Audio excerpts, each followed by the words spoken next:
Ada beberapa ayat di sini akan disebutkan berhubungan dengan masalah prosesi terjadinya kiamat dan tanda-tanda. Cuma dalam buku Minhajul Muslim, Syekh Abu Bakar rahimahullah, beliau menggabungkan semuanya, jadi bercampur baur dalil. Makanya saya akan bacakan dulu semua dalilnya, dan nanti kita akan coba susun prosesi kejadian kiamat itu sendiri. Sekarang ayat yang dibacakan adalah ayat yang berhubungan tentang masalah salah satu tanda-tanda hari kiamat besar.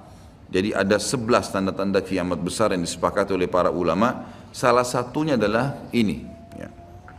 Surah Al-An'am ayat 82. A'udzu billahi minasyaitonir rajim. Wa idza waqa'al qawlu 'alaihim akhrajna lahum dabbatan minal ardi tukallimuhum anna an-nasa kanu biayatina la yuqinun.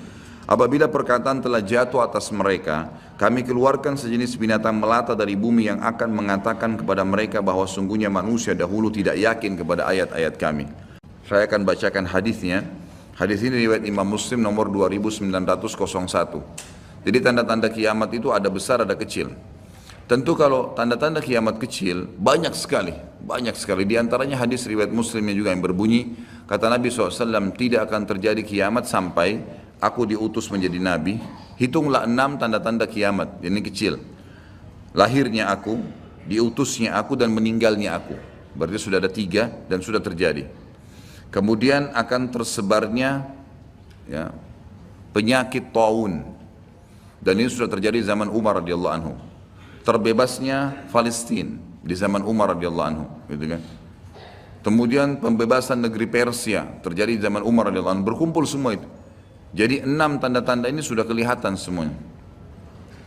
Tanda-tanda kiamat yang kecil sudah terjadi, ada yang sedang terjadi sekarang dan ada yang belum terjadi. Kalau yang sedang terjadi seperti misalnya hadis Nabi SAW yang berbunyi, tidak akan terjadi kiamat sampai orang-orang mengganti nama-nama minuman keras dengan nama-nama lain. Contoh seperti sekarang misalnya menggantinya dengan istilah-istilah lain. Ya nama inilah, ya merek itulah, ya cuman sekian 5% alkoholnya dan seterusnya. Hadis yang lain, tidak akan terjadi kiamat sampai zina tersebar, dianggap biasa, dan juga banyaknya laki-laki menyerupai perempuan, dan juga minuman keras dianggap sebagai minuman yang biasa. Hadis sahih semuanya. Jadi ini semua kita lihat depan mata kita sedang terjadi, ya sedang terjadi. Kemudian yang belum terjadi itu seperti misalnya kalau tanda-tanda kiamat kecil terakhir sekali namanya Malhamah Kubra, peperangan besar antara kaum muslimin dengan orang-orang Nasrani. Yang ini disebutkan panjang lebar dalam hadis Bukhari lebih dari 3 lembar kalau tidak salah. Hadis ini berbunyi, kata Nabi SAW, kalian akan bersatu dengan Bani Asfar. Bani Asfar ini sebenarnya lebih tepatnya orang-orang Rum, ya, orang-orang Nasrani. Mereka akan bersatu, kalian akan bersatu dengan mereka untuk memerangi satu kaum. Tapi tidak disebutkan kaum ini siapa. Yang jelas kita akan bersatu satu waktu dengan kelompok-kelompok Nasrani ini. Kemudian kita bersatu memerangi satu kaum. Allahu alam siapa mereka. Sebagian ulama beristihad mengatakan komunis, ada yang mengatakan kapitalis, dan segala macam istilah. Tapi kita beriman bahwasanya itu akan terjadi. Ringkas cerita, kalian akan memenangkan peperangan. Pasukan tahaluf ini, sekutu ini akan menang. Kemudian setelah itu bubarlah semua pasukan dan tersisa pasukan di negeri Syam, Dan dari hadis ini juga ulama sekarang mengatakan kasus Syria ini akan berakhir dengan sendirinya karena memang hadis ini menjelaskan adanya ketentraman di negeri Syam, ya, sebelum terjadi tanda-tanda kiamat besar. Pada saat itu pasukan muslimin ya sedang pulang ke negeri Syam bersama dengan pasukan Bani Asfar ini. Ya, suku yang dikatakan dari bangsa Romawi. Kemudian mereka mengangkat bendera salib sambil mengayungkan dan mengatakan kamilah yang telah memenangkan peperangan ini. Maka yang muslim sempat teman-teman mereka mengatakan ini kan kita sekutu, bagaimana caranya kalian mengaku ya memenangkan sendiri. Terjadi cekcok di antara mereka. Lalu kata Nabi SAW, akhirnya segelintir muslimin yang ada di situ Allah karuniakan mereka mati syahid, terbunuh semua. Lalu hari kedua beberapa muslimin bersatu untuk ya berperang dan mereka juga dikaruniakan Allah mati syahid. Hari ketiga berkumpul lagi muslimin untuk mereka berpegang pada satu kesepakatan untuk tidak akan membiarkan bahwasanya orang-orang Nasrani menganggap menang sendiri. Maka akhirnya hari ketiga pun mereka diikram oleh Allah, dikaruniakan syahadah, mati syahid. Nanti hari keempat barulah berkumpul seluruh muslimin dari seluruh penjuru bumi. Lalu terjadilah perang besar antara kalian dengan Bani Ahmar dan mereka dibawa naungan 80 bendera. Sebagian ulama hadis mengatakan mereka dibawa 80 negara. Jadi perang besar-besaran.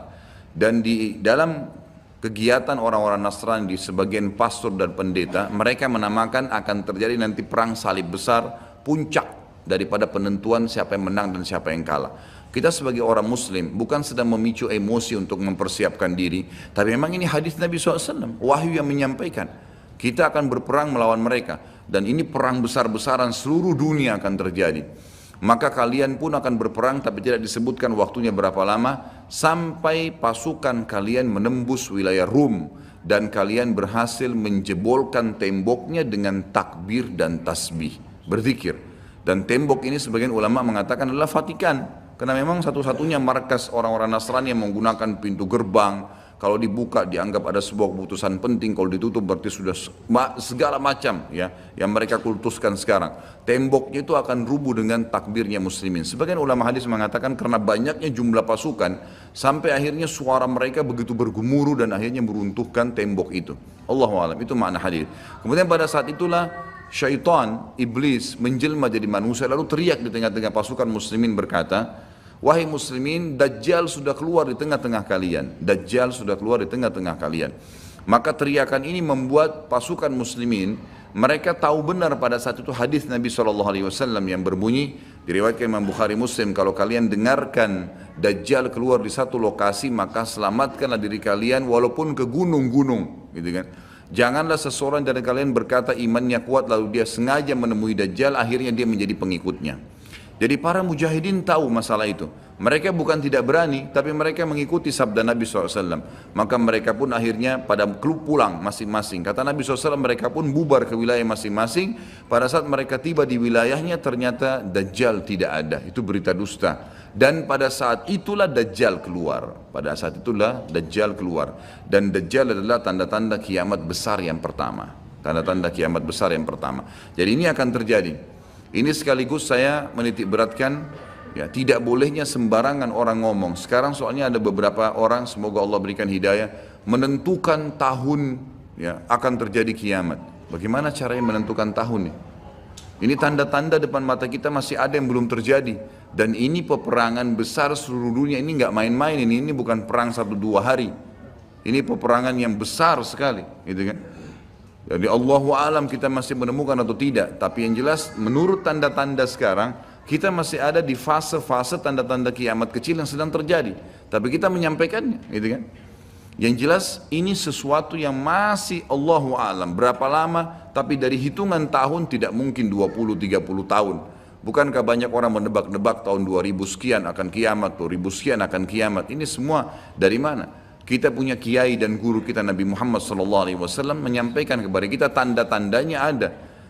Kemudian kita akan masuk menjelaskan teman-teman sekalian tanda-tanda kiamat besar. Ada 11 yang disepakati tanda-tanda kiamat besar, sebagaimana disebutkan di dalam hadis riwayat Imam Muslim. Yang pertama adalah keluarnya Dajjal. Dan Dajjal ini diambil dari kata-kata Dajjala yang berarti kekacauan. Dan ini digunakan untuk nama seseorang yang memang akan dikeluarkan oleh Allah Azza wa Jal sebagai fitnah bagi kaum muslimin. Makanya kita dalam tahiyat membaca wa'udzubika min fitnatil masiihid dajjal, dan jauhkanlah kami dari fitnahnya Masih Dajjal. Nanti akan saya paparkan panjang lebar. Yang kedua adalah sementara Dajjal membuat kerusakan di muka bumi, maka akan keluar Mahdi, yang kata Nabi SAW akan keluar seseorang yang sama namaku, Muhammad bin Abdullah, akan sama paras wajah dan poster tubuhku, sama persis dengan Nabi SAW, alisnya, matanya, kulitnya, dan dari keturunanku, dari kota Madinah. Jadi kan sebagian ulama hadis mengatakan ini kemungkinan dari turunan Hasan radhiyallahu anhu, karena memang sekarang yang banyak di Madinah itu turunan Hasan radhiyallahu anhu. Maka dia akan keluar dan Allah mengubahnya dalam sehari semalam. Kemudian dia keluar dari Madinah ke Mekah lalu dibayat dengan 300 orang, lalu kemudian mereka membentuk pasukan untuk mengejar Dajjal. Kemudian yang ketiga, pada saat itu nanti akan saya jelaskan panjang lebar, ini garis umumnya dulu. Yang ketiga akan turun Nabi Isa alaihissalam. Pada saat pasukan Mahdi sudah sampai di masjid ya, Menara Putih Dikatakan dan subhanallah masjid itu kata ulama hadis ada sekarang di Damaskus, di ibu kota Syria. Ada masjid yang disebutkan Menara Putih dan Nabi SAW sebutkan dengan nama Menara Putih. Nanti mereka akan singgah sholat asar situ lalu Isa alaihissalam turun.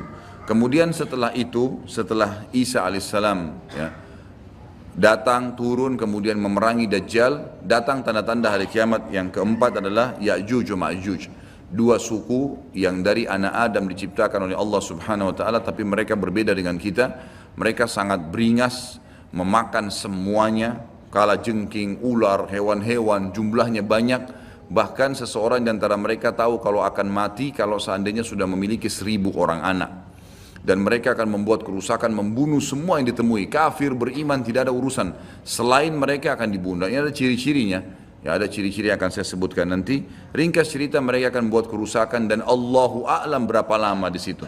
Isa alaihissalam dan kaum mukminin akan sembunyi di gunung-gunung dan mereka akan mati bukan dengan peperangan dengan kaum mukminin tapi dengan doa Isa alaihissalam yang berdoa lalu Allah matikan mereka dengan satu kali mati. Maka semua miliaran orang yang Ya'juj ini mati tiba-tiba. Kemudian Isa alaihissalam pun berdoa kepada Allah agar dihilangkan jenazah mereka karena seluruh bumi ini dipenuhi dengan jenazah mereka. Sampai disebutkan dalam hadis mereka akan turun di sebuah sungai Tibriyah di wilayah Syam. Mereka minum sungai tersebut. Orang terakhir mereka datang sudah nggak temukan lagi ada airnya, saking banyaknya jumlahnya. Kemudian setelah mereka mati pun Isa alaihissalam berdoa, lalu Allah SWT datangkan burung-burung yang besar dari arah barat yang mencengkram mereka satu-satu lalu dibuang ke lautan ke arah timur. Kemudian Allah turunkan hujan yang membersihkan kotoran-kotoran mereka. Setelah berjalannya waktu maka akan terjadi orang-orang kufur kembali kepada risalah langit. Setelah pada saat itu Isa alaihissalam sudah meninggal dunia, sudah mulai sebenarnya tentram, orang sudah mengenal Allah, tapi dengan berjalannya waktu manusia mulai lalai, mulai lagi kembali menyembah berhala, mereka lagi berbuat zina, mereka melakukan kekacauan, maka keluar tanda-tanda kiamat besar yang kelima, yaitu keluarnya dabbah atau hewan melata. Yang hewan melata ini akan keluar dari tanah, berbentuk seperti hewan tapi dia bisa berbicara dan dia membawa cap yang dia mencap orang beriman dan orang kafir. Setiap kali mereka buat kesalahan, setiap kali mereka buat kesalahan ya diingatkan oleh dabbah ini. Kalau kamu sedang lalai dari jalan Allah, kembalilah. Dan itu tadi yang ayat yang kita bacakan surah An-Naml ayat 82. Kemudian setelah itu datang tanda-tanda kiamat yang keenam. Setelah keluarnya dabbah maka akan terjadi 6, 7, 8 sekaligus tanda-tanda kiamat ini, yaitu terjadinya longsor besar di wilayah timur Jazirah Arab, tepatnya wilayah timur itu Irak, Iran, Afghanistan, Rusia, itu wilayah timur Jazirah Arab. Akan terjadi longsor besar yang tidak bisa lagi ditutup. Dan terjadi juga longsor besar, tanda-tanda kiamat yang ketujuh, itu adalah di Jazirah Arab dan juga terjadi di wilayah baratnya Jazirah Arab yaitu wilayah Afrika, dan ini juga akan longsor besar gitu kan. Kemudian terjadilah tanda-tanda kiamat yang selanjutnya yang ke berapa? 9, keluarnya api dari wilayah Qa'rul Aden namanya, atau wilayah padang pasirnya wilayah Aden. Aden salah satu kota di Yaman gitu kan.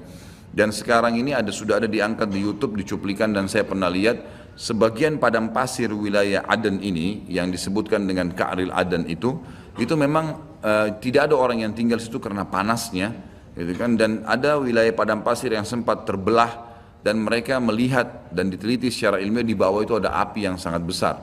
Jadi ini sudah disebutkan dalam hadis Nabi sallallahu alaihi wasallam. Kemudian selanjutnya akan terbit matahari dari barat sebagaimana dia biasa terbenam dari situ. Ini ada berapa? 10 ya? Berarti ada satu yang tertinggal ya. Iya, keluarnya asap, maaf. Jadi sebelum terjadinya longsor 6, 7, 8 tadi, yang keenamnya itu adalah kelihatannya kabut. Di seluruh muka bumi ini akan terjadi kabut yang menutupi bumi ini, dan semua dunia ini akan melihat kabut itu dalam beberapa waktu. Inilah 11 tanda-tanda kiamat besar. Baik, kita akan rincikan dengan izin Allah satu persatu. Kalau terjadinya atau keluarnya Dajjal, ini disebutkan dalam banyak hadis, banyak sekali, dan ini yang paling banyak diingatkan. Di antaranya hadis Bukhari yang berbunyi, kata Nabi SAW, tidak ada seorang Nabi pun kecuali sudah mengingatkan kaumnya tentang si buta sebelah kanan. Ya. Jadi memang dia cirinya buta sebelah kanan. Dajjal memiliki ciri khas, rambutnya keriting, kemudian kulitnya mendekati hitam, ya. Jadi sawo matang, badannya kekar, kemudian dahinya lebar, ya. Dan orangnya mata kanannya rusak seperti anggur yang sudah rusak. Dan kata Nabi SAW, ingatlah dia akan mengaku sebagai Tuhan dan ketahuilah Tuhan kalian Allah tidak buta sementara dia buta. Kemudian orang-orang pada bertanya, ya Rasulullah, bagaimana bisa orang mengikutinya? Kata Nabi SAW, pada saat itu dunia akan ditimpa kelaparan dan Dajjal memiliki bergunung-gunung makanan. Ini bahasa wahyunya begitu. Allahu alam seperti apa, yang jelas dia bergunung-gunung memiliki makanan. Dan dia akan melewati seluruh muka bumi ini, tidak ada satu tempat pun kecuali dia akan lewati, kecuali Madinah dan Mekah. Itu yang dia tidak bisa masukin. Dajjal akan membuat kerusakan di muka bumi 40 hari. Satu hari pertama seperti setahun, satu hari kedua seperti sebulan, satu hari ketiganya seperti sepekan, dan sisa harinya seperti hari-hari kalian. Dan ini kemungkinan kata sebagian ulama, dia akan menggunakan teknologi yang ada sekarang. Karena Nabi SAW mengatakan, akan keluar Dajjal dari wilayah Yahudiyah di Khurasan. Wilayah Yahudiyah ini subhanallah, sekarang di Iran ada satu perkampungan namanya Yahudiyah. Diberikan nama itu. Dan mayoritas penduduknya orang Yahudi. Kata Nabi SAW, Dajjal akan keluar dari wilayah Yahudiyah di Khurasan. Khurasan itu Iran. Gitu kan? Dan sekarang ini sudah ada, semua ini ada. Tidak mungkin salah sabda Nabi SAW. Dikatakan akan keluar dan diikuti dengan 70.000 orang Yahudi. Dan sebagian ulama hadis mengatakan pada saat itu teknologi sangat canggih seperti sekarang, lebih canggih lagi, gitu kan? Sehingga Dajjal mengelilingi muka bumi ini dengan 1 tahun 2 bulan 2 pekan itu sudah kelilingi seluruh dunia. Dan setiap kali kata Nabi SAW dia memasuki sebuah wilayah dan orang-orang beriman padanya, maka wilayah itu akan subur, turun hujan dari langit. Perekonomian mereka, ya, perkebunan, peternakan semua akan subur. Dan setiap wilayah yang ditinggalkan oleh Dajjal tidak mau beriman, maka akan susah, hujan tidak turun dari langit, hasil mereka mengurang dan seterusnya. Jadi memang ini sabda Nabi SAW disuruh kita menghindar, bukan melawannya. Dajjal akan terus membuat kerusakan di muka bumi dan banyak sekali pengikut-pengikutnya. Kata sebagian ulama hadis, beritanya akan merambak sangat cepat dan banyak pengikutnya karena menggunakan media. Kemungkinan menggunakan media kayak kita sekarang merambat luar biasa, mudah ditangkap informasinya. Dajjal akan dikenal oleh orang-orang, Jadi orang-orang akan banyak yang tidak beriman sama Allah, yang munafik, semuanya ikut. Termasuk ada yang mengaku Islam, tapi munafikin menjadi pengikutnya Dajjal. Ya. Kemudian Dajjal akan keliling terus di muka bumi sampai dia tiba di Madinah, yang diceritakan kota Madinah. Dan dia tidak bisa memasuki kota Madinah karena di setiap pintu gerbangnya ada malaikat yang menghunuskan pedang. Ada 2 malaikat yang menghunuskan pedang dan menghadangnya. Maka Dajjal pun tidak bisa masuk. Allahu alam bagaimana ini terjadi, tapi ini sabda Nabi SAW. Lalu Dajjal pun mencari gunung tertinggi yang ada di sekitar perbatasan Madinah. Sebagian ulama yang pernah saya tangkap bahasa mereka mengatakan batas Madinah yang paling mudah dijangkau dan masuk adalah Wadi Aqiq. Wadi Aqiq sebuah lembah yang kebetulan dulu berada di depan kampus kami. Jadi di situ dianggap kalau sudah keluar dari situ berarti sudah keluar dari wilayah haram itu sendiri. Allahu alam, ini ijtihad tentunya, tapi yang jelas Dajjal akan naik ke atas sebuah gunung, kemudian dia berkata kepada para pengikutnya, apakah kalian melihat istana putih itu? Maka mereka semua melihat ke arah Masjid Nabawi, lalu mereka mengatakan iya. Kata Dajjal, itulah istananya Muhammad yang aku tidak bisa jangkau. Dan subhanallah sekarang Masjid Nabawi warnanya seperti istana putih, gitu kan? Tanpa disadari dengan menggunakan marmer putih besar, begitu juga dengan perluasannya nanti. Memang kalau dari kejauhan seperti istana yang sangat mewah, gitu kan? Ringkas cerita, Dajjal pun akhirnya sebelum pergi, dia sempat menyentakkan kakinya, kata Nabi SAW, sehingga membuat terjadilah gempa di Madinah dan membuat seluruh orang munafik di Madinah keluar jadi pengikutnya. Terjadi gempa dan hanya tinggal di sana orang-orang beriman. Hanya tertinggal di sana orang-orang beriman. Lalu keluarlah sebelum Dajjal pergi, keluarlah satu anak muda yang kata Nabi SAW orang terbaik pada saat itu. Orang terbaik pada saat, orang yang paling luar biasa imannya. Masih muda di sini ulama mengatakan istilah syab dalam bahasa Arab bisa dari mulai balik 12 tahun sampai 40 tahun. Keluar seorang anak muda yang diistilahkan syab antara umur ini, kemudian keluar dan sempat melihat Dajjal. Maka Dajjal pun mengatakan menangkapnya segera dan mengatakan saya Tuhanmu. Maka orang tersebut mengatakan, kau adalah Dajjal yang telah diceritakan oleh Nabi SAW. Karena dalam hadis yang lain dikatakan setiap orang mukmin bisa melihat di dahinya tulisan kafara yang berarti kufur. Dia bisa membaca bahasa Arab atau tidak, tapi dia akan bisa membaca dengan hikmah Allah. Matanya orang mukmin bisa melihat itu sehingga dia tahu ini adalah Dajjal. Kemudian Dajjal pun mengambil gergaji dan membelah dua dari kepala sampai kemaluannya, sehingga anak muda itu terbelah dua dan Dajjal melewati tengah-tengahnya dan seluruh pengikutnya bersorak-sorak. Lalu Dajjal berkata, bangkitlah, bangkit kembali bersatu. Lalu kata Dajjal, apa kau sudah yakin saya Tuhanmu? Maka Dajjal mengatakan, maka anak muda itu mengatakan, justru saya tambah yakin kau adalah Dajjal. Setelah itu dia berusaha membunuhnya tapi dia tidak mampu lagi. Allah sudah selamatkan. Maka Dajjal pun meninggalkan lokasi tersebut. Lalu puncaknya Dajjal menuju ke Palestina. Dan dia akan bermarkas di sebuah tempat namanya Babulut. Babulut dalam hadis. Subhanallah, sekarang ini sudah ada kota di Israel yang mereka rebut wilayah Palestina, sebuah seperti kecamatan, ya, kalau yang saya tangkap, saya pernah ada cuplikannya, itu ternyata diberikan nama Babulut oleh orang Yahudi. Dan ini disebutkan dalam hadis dengan lafaz itu Babulut, ya, Bablut, gitu kan. Ini subhanallah saya lihat cuplikannya Babulut, gitu. Ini luar biasa ini, seperti sabda Nabi SAW. Dan sekarang mereka lagi fokus membangun, menjadikan wilayah itu wilayah yang paling mewah di Israel. Subhanallah, gitu kan. Dajjal akan menuju ke sana, dan sementara dia menuju ke sana, setiap wilayah yang dia lewatin, salah satunya disebutkan dalam hadis Bukhari adalah dia akan melewatin satu wilayah yang sangat banyak masyarakatnya. Ya Allahu alam ini di mana? Apakah di wilayah Cina? Apakah di pokoknya masyarakat komunitasnya paling besar. Kita tahu sekarang Cina sama India ini tempat yang sangat luas, gitu. Banyak masyarakatnya, dia akan melewati wilayah yang banyak masyarakatnya, lalu kemudian dia berkata kepada pemimpinnya, Allahu alam, ini presiden kah, raja kah, kepala suku kah, dia akan berkata bahwasanya saya Tuhanmu. Maka orang itu mengatakan, apa buktinya kau Tuhan saya? Dia bilang, bagaimana kalau saya hidupkan kedua orang tuamu? Apa kau akan percaya saya Tuhanmu? Maka orang itu berkata, tentu saja. Ada Dajjal, tunjukkan kuburannya, ditunjuk kuburannya, lalu Dajjal mengatakan, keluarlah. Maka keluarlah orang tuanya dan berkata ibu ayahnya, ikutlah pada orang ini karena dia adalah Tuhanmu. Maka akhirnya kepala suku atau kepala negara itu pun menyatakan ikut dan seluruh masyarakatnya ikut. Jadi luar biasa, miliaran orang jadi pengikut Dajjal pada saat itu. Maka Nabi SAW sudah membongkar buat kita itu. Berkata apa? Itulah dua syaitan yang menjelma untuk menipu manusia, dan itu puncak terakhir sekali sebelum Dajjal menuju ke Israel. Lalu kemudian dia menuju ke Palestina, tapi disebutkan Israel, dikatakan Palestina dalam hadis. Lalu menuju ke sebuah wilayah yang namanya Babulut tadi. Lalu Dajjal berpesta pora di sana dengan pengikut-pengikutnya, mentuhankan dia berikan makanan, kaya raya, segala macam dia bisa lakukan, fitnah, gitu kan. Akhirnya keluarlah. Pada saat sementara dia berjalan ke Babulut dan tiba di Babulut, keluarlah di Madinah Mahdi. Dan Mahdi ini adalah keturunan Nabi SAW tadi saya bilang, keluar dari Madinah.